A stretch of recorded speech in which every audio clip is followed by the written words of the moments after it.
All right, joining us today on Pirate Radio Live, play-by-play voice for ECU football and also part of the Panthers radio network. He is Jim Szoke. Jim, appreciate you joining us. How are you?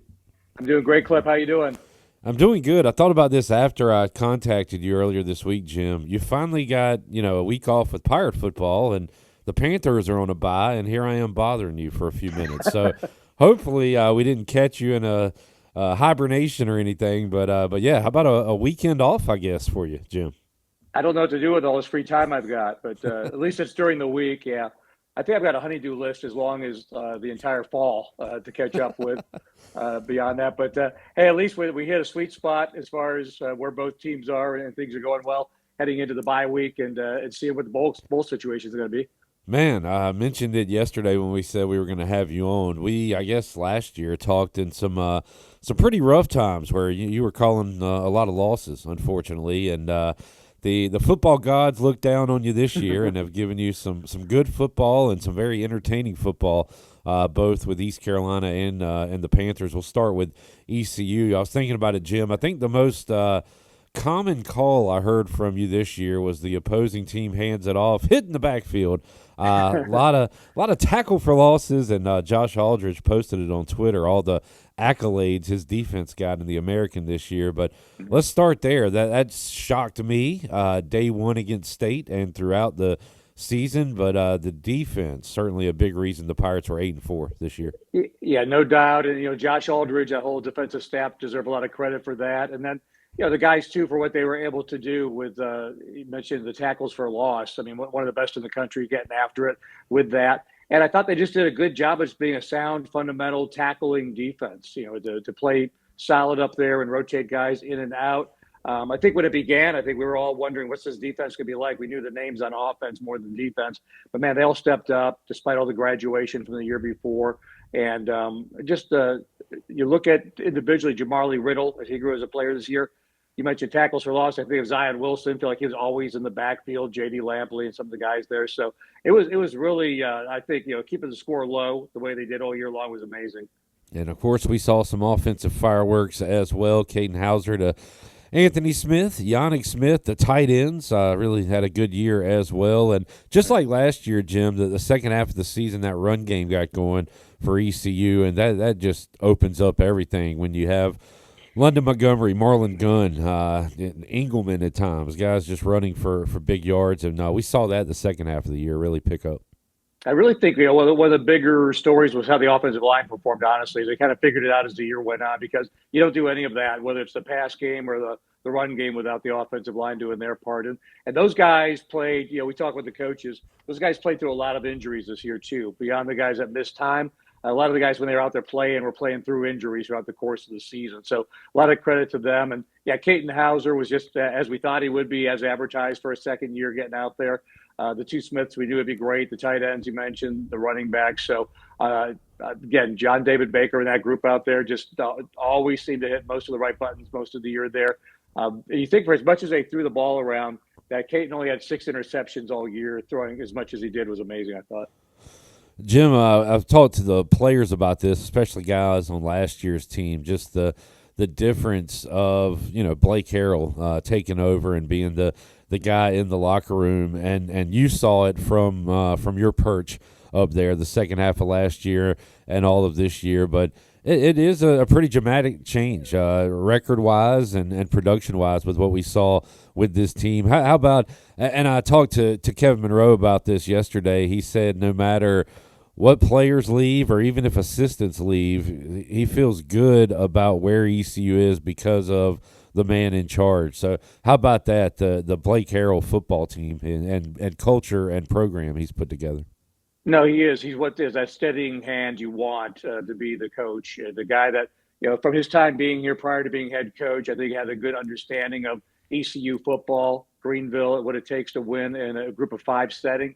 I think sometimes you get these coaches come down from a Power 4, and I think they just think they're going to just take over and dominate when they drop down to a group of 5 head coaching job. And I think Blake did it the other way, where he worked his way up from being an assistant coach and a coordinator to getting that head coaching job, and then had to earn it basically with job interviewing every week in the season before to get the job he had this year. So he does a great job with that. He made a statement earlier this year, and a lot of coaches have said something similar to it. When things are going great, you kind of have to kind of temper down players and keep them even keel.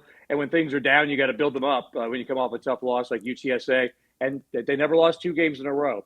So no matter what was going on with this team, they always found quick answers to it.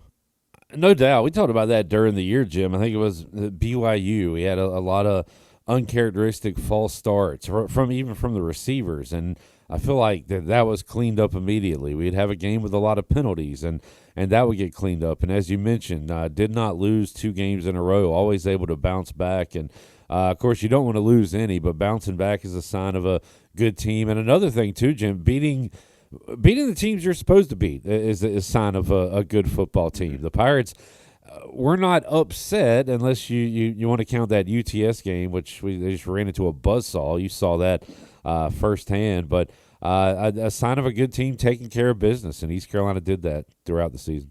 I feel like there's always that one outlier game. The year Yeah. before Charlotte, Charlotte was that game, and they were not a good football team. But this past year, UTSA was kind of a mediocre team, and just there's always that one game that's kind of that outlier. But yeah, they always corrected things quickly. I thought figured things out, and again didn't go into a deep dive when things got negative with one game or part of one game. So I'd love to have seen NC State on the schedule a little bit later. How that game might have gone. Tulane was obviously probably the ultimate woulda, coulda, shoulda game. That you think about that one, you could have won that one. BYU with those 2 interceptions. Again, I don't know that we win that game, but I bet we get to the fourth quarter with a chance to win that game. So I think that would have been fun too. Jim Szoke joining us today on Pirate Radio Live, and we kind of recapping the season here. Looking ahead, we'll know who our bowl opponent is coming up at the end of this weekend. So certainly looking forward to that. I guess, Jim, overall, another great thing about this year, they were in that conference championship race, and I don't know, how much were you thinking about or scoreboard watching during games, because that's something we were doing a lot of during the week and on Saturdays, and that's just another wrinkle, another little additive of fun that comes with winning, that you have an opportunity to play for the crown, and then the ultimate goal and dream of getting to that playoff and winning a national championship. But the Pirates were in the mix for just about the entire season. Yeah, those late regular season games become kind of de facto playoff games in themselves, trying to get to the championship. And again, they didn't make it because of the UTSA game or have that opportunity because of it at that point. But yeah, it was just being relevant, being part of that mix. Getting there is another big step, obviously, for the program to have that opportunity. And you mentioned earlier, like, who will be here next year? You don't know, but that's college football. I mean, it's going to be some large degree of reset button every year. So I think you build a culture, which is what you're having under Blake Harrell, and then you find the players that mix the style of play that you're going to have with that, with the kind of people that you want as part of that program as well. And I think that's always going to be a good mix. And hopefully for years to come, we're sitting here talking about late November games that matter and trying to get that championship game and getting there. Jim, we saw Tulane with our own eyes, did not see in North Texas this year. Any thoughts on who will be representing the American in the playoff? I think North Texas has been really the most impressive team to me out of the ones that again, we didn't see them play, but just the season they had at quarterback with Mestamaker and so forth. But they've been consistently really impressive. Tulane, obviously, very very good team right up there. I'm looking forward to watching that championship game. I think it's gonna be fun to watch, and I think the American as a whole, when you look at the group of it, as far as the group of five go, I think that top half of that conference is as good as any and better than anything else at the group of five level. So to me, it's like you got the Power Four, you've got the group of five, but out of that group of five, I think the Americans was clearly the class of all those leagues. And as you know, for fans of chaos, all eyes on Charlotte. What happens in the ACC championship? Because if Duke wins, there's a likely chance that 2 group of 5 teams go to the playoff, which would be absolutely crazy. So a lot of eyeballs will be on Virginia and Duke coming up Saturday night. Yeah, I think we have to relegate the ACC maybe down to our group or something. I like it. Yeah. They've not been it's interesting for all the money and all the programs in the ACC that they could all be, not great. I think Miami's got some talent and there's some decent teams, but nobody stands out in the ACC this year. I know a lot of people are trying to make the argument for Miami, and I think by the eyeball test, they're probably the best one. But it's kind of the way it goes as far as when you start getting down to conference championship time. Jim Szoke joining us. Jim, going from the studio to home and back home to the studio after the pregame show. I listened to a lot of the football broadcast this year, and I told you and Andrew and Kevin a few times how much I enjoyed it, and I certainly do Appreciate it. each and every week. And you are one of the most quick-witted announcers I've ever heard, and I'm just curious in those blowouts. Do you have prepared material, Jim, or is that all off the cuff? Because sometimes you gotta throw in some filler every now and then. I think with you having heard me, you can tell none of that is pre-written or Yeah, correct. it would be a lot smarter sounding and have more intellect behind it if it did. But no, it's just kind of like, as my wife says, it's my superpower, which wouldn't really save anybody on a deserted island. Like, hey, I got some, funny ad libs and some smart aleck comments. Probably wouldn't help a lot, but it does help when you get in a situation where games are one sided or another. But I love the fact that Andrew and Kevin, let me goof around and play, and those guys, two great Pirate football players, and the chemistry I think has been like immediate all 3 years working with those guys and Maceo Definitely. too. It's just a fun group to work with, and David Horn. We just have a ball working together. So I think it's only fun if everybody's having fun together there. And as John Fox used to famously say, it's only fun when you're winning, but you also still have to do the broadcast when you're losing. So it's a matter of just kind of balancing the situation Sure. with just having a good time while calling the game. Yeah, man, I really enjoy it, and I like hearing Kevin and Andrew chuckle a little bit. I also like to hear them. It's like a verbal cringe almost when you go super Yeah. dad joke or super Yeah, super it's an old. audible groan. Let's just say what it is. It's an audible groan. Love that as well. Great stuff. And Kevin said, I think as long as it's not Hawaii, we're looking at another 3-man booth for the bowl game. That'd be awesome. Yeah, that's the plan. As long as it fits his schedule, that he can make it. We definitely want to do like we did for the Military Bowl last year. And yeah, I know his son's playing next year, and he's going to be Yeah. traveling with that. But don't rule out if there's a Thursday game on either side, whether it's Stanford or ECU, that we don't get Kevin Monroe back in the booth here and there to get some more cameo appearances. Not the heavy workload he's had before, but at least pop it in and get a couple more games out of him. That'd be awesome. Jim, have you talked to the powers that be? And where are we going bowling? You want to break some news with us today? Yes, I can promise you it's going to be a bowl game. It's going to be somewhere either warm or cold, either dry or rainy. I would love to know, actually. It'd be fun to Yeah. have like a more smaller list where we could kind of dissect it and break it down a little bit. But I guess we'll just have to wait till Sunday. I saw John Gilbert at the game Sunday when we were at FAU. It's pretty wide open. A lot of options out there.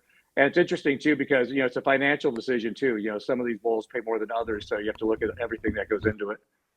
And I got to tell you, I'm one of these that as the years go on, I have less and less interest in bowl games. But when I saw that red of NC State, it kind of got me fired up last year. And then when one of my all-time favorites, and we still talk to him every week, Rajay Harris, had that run, I'll never forget that bowl game. So hopefully more magic this year. But, man, last year's was really special and a really big win for Blake Carroll and the Pirates.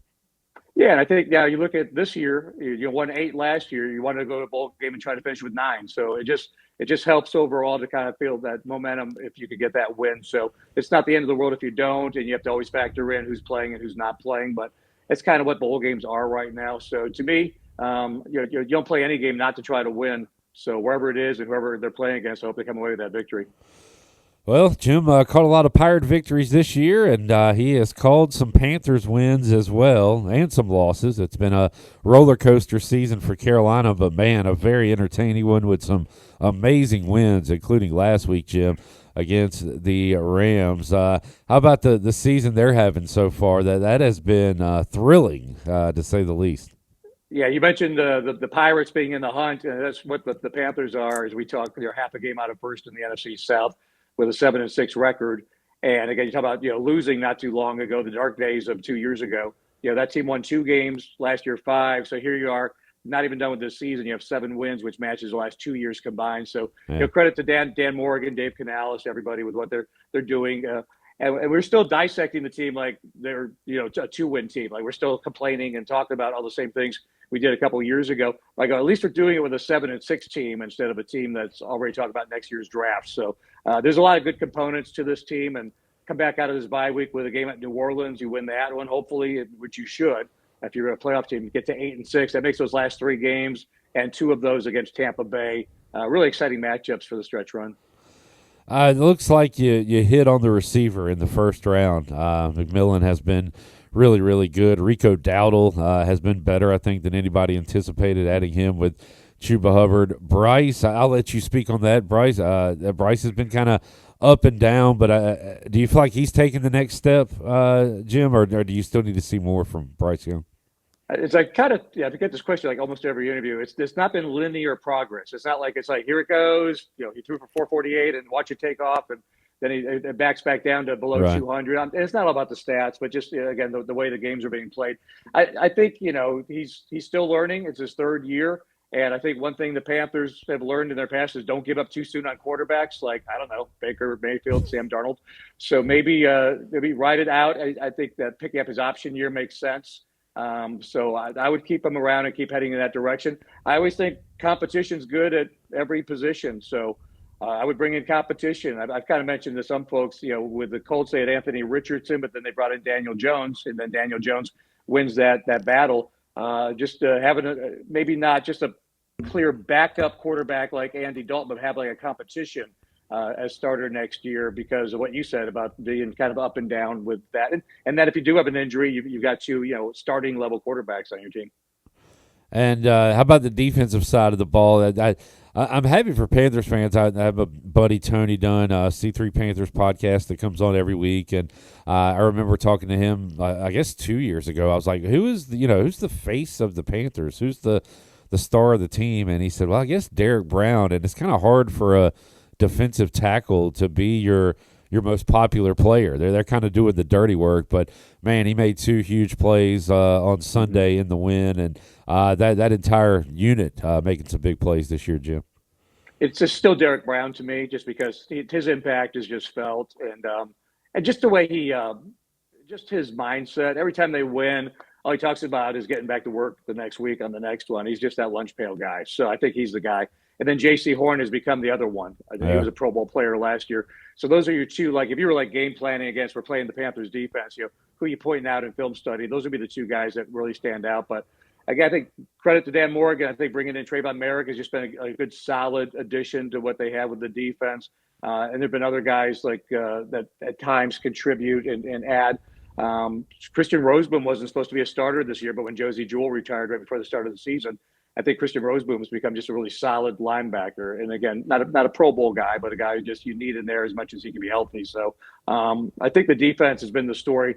And they were down so many guys against that Rams team. I mean, 5 prominent players on defense alone. That was really an impressive effort. And again, the Rams scored their points, but those 3 takeaways were the game changers for the Panthers in that game.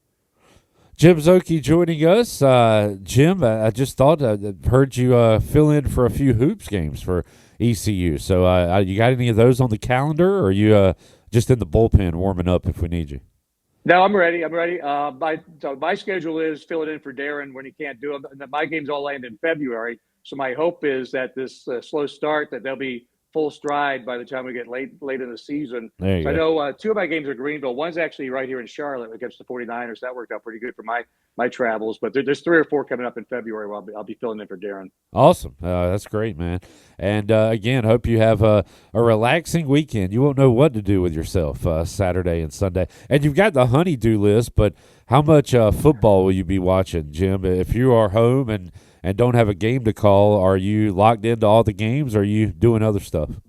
I do want to see some of the championship games. I grew up in Ohio, so I want to see the Ohio State-Indiana game, or as much as I can anyway. But it was funny, when I got back from San Antonio, I couldn't get a flight out Saturday, so I got in Sunday, and we had the Panther Monday game. So I had all of Sunday off. So in my head, flying home, I'm thinking about all the football I'm going to watch. And as I pull up, my wife's out in the front yard, and she's working. So, of course, now I go out there, and it ended up being 3.5 hours of leaves and yard work. And we got that done. Now I'm thinking, okay, here are the 4 o'clock games, and she brings the Christmas boxes out. So my answer to your question is to be determined, but I will be watching at least I want to see the American game on Friday, of course, but also the Big Ten championship game.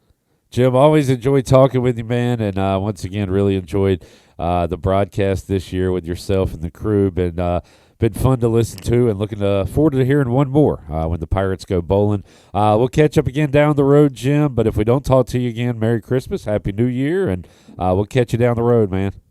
I appreciate it, Clip. I enjoy listening to you guys. You do a great job on your shows too, and keep those great texts coming to me and Kevin and Andrew. It keeps us going.